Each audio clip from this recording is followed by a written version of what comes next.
Welcome to The Explainer. So, imagine this. You spend 2 entire years building a life with someone, painstakingly planning the absolute perfect fairy tale wedding, only for the entire marriage to just completely implode in a fraction of a day.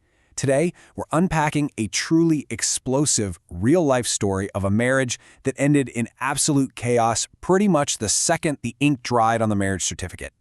6. Literally just 6 hours. That is the exact number of hours this marriage lasted. Just 6 hours, from the moment this couple stood at the altar and said "I do," to the exact moment the bride walked out the door demanding an immediate divorce. But, how do you even get there? How do you go from exchanging lifelong vows to calling the whole thing off before the wedding cake is even fully digested? Well, it involves a ruined waltz, a torn corset, and a completely shocking revelation delivered right in front of an entire room of stunned wedding guests. To really understand the anatomy of this doomed wedding, we actually have to start at the climax. Okay, Section 1, the ruined first dance. Let's dive right into this.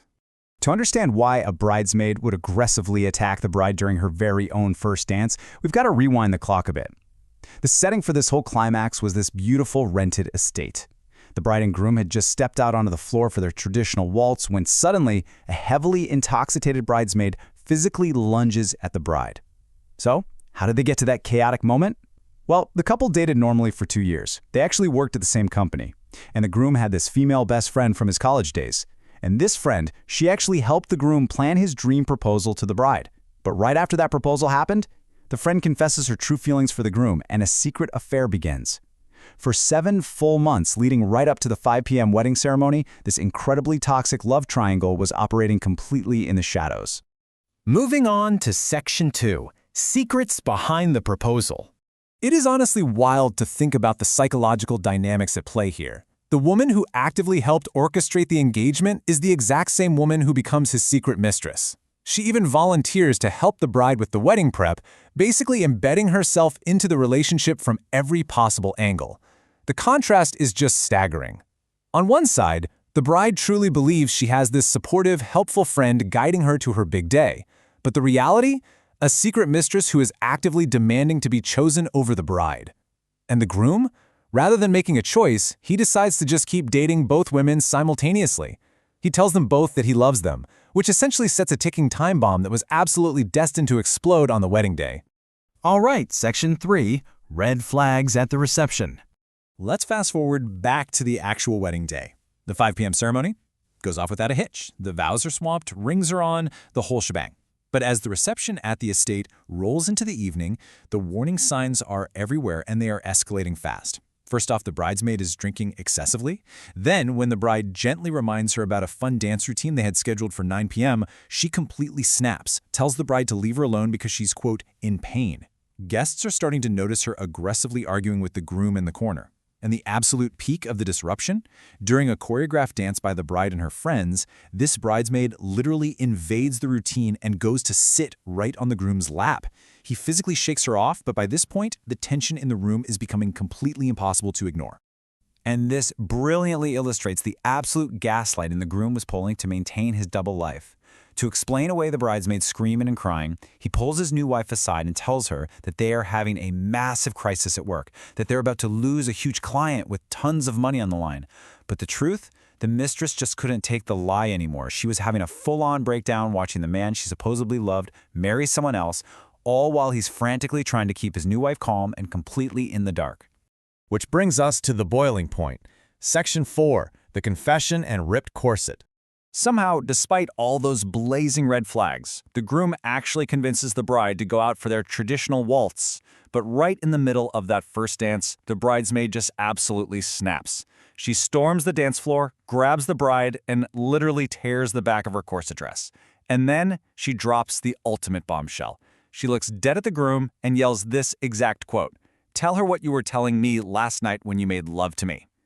Just think about the sheer impact of that statement echoing across a dead, silent, stunned reception hall. No way to walk that back. She publicly confesses their 7-month affair, reveals he refused to end it, and demands he choose between them right then and there. As you can imagine, total chaos erupts. The groom immediately goes into intense damage control mode, frantically telling the bride that the bridesmaid is just dangerously intoxicated and making up these wild stories. But the bride, she doesn't panic. Actually, she draws a completely hard line. She looks right at her new husband and delivers this incredibly firm quote, "Take her out of the party then, if you want me to believe you." It was just a brilliant boundary-setting response that immediately called his bluff. Now for the ultimate receipts. Section 5, the 4:45 p.m. text messages. So, seeing that the groom is still trying to furiously deny the affair, the desperate mistress literally throws her own cell phone right at the bride. The groom scrambles, literally begging his wife not to look at it. But the bride's father steps in, intercepts the phone, and insists that his daughter read the undeniable evidence. Now, what's really interesting about this next part is the sheer audacity of these timestamps. Remember, the wedding ceremony started at exactly 5 p.m. At 4:45 p.m., the mistress texts, "Don't get married, you love me too." At 4:46 p.m., the groom replies, "I love you, but I can't hurt her." And at 4:47, literally 13 minutes before walking down the aisle, he sends the most damning message of all. "Wait for me, I'll ask for a divorce in 3 months."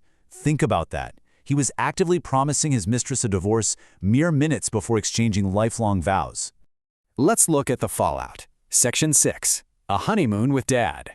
So with the truth entirely exposed and backed firmly into a corner, the groom violently turns on his mistress. In this really sudden pivot for self-preservation, he starts screaming at her, claiming he never actually loved her and only kept her around because of her influence on his career. But the bride, she makes an incredibly empowered choice here. She tells her parents to get her out of there immediately. She throws the phone back, tells the groom to process the divorce paperwork, and she just walks right away from the chaos. And the absolute best part? Instead of letting a fully paid luxury trip go to waste, she chooses her dignity over a devastating lie, and she takes her father on her honeymoon instead.